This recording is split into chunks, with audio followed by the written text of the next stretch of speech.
एक महत्त्वाची बातमी, आपल्या पालकमंत्री पदावेळी पुण्यात ड्रग्जची पेरणी झाली ना, त्याचंच पीक आज पुण्यात बहरत आहे। रोहित पवारांनी चंद्रकांत पाटील यांच्यावर ही खोचक टीका केली आहे। सांस्कृतिक पुणे हे पूर्णपणे उडते पुणे झाले आहे असंही रोहित पवारांनी म्हटलंय।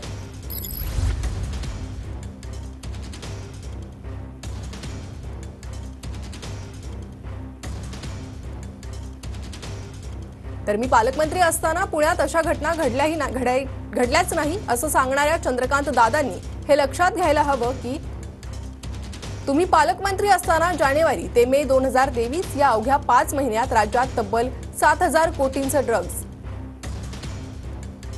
हे सापडलं। आपल्या पालकमंत्री पदाच्या काळात ड्रग्जची पुण्यात पेरणी झाली, त्याचंच पीक आज बहरत असून सांस्कृतिक पुणे हे पूर्णपणे उडते पुणे झाले आहे।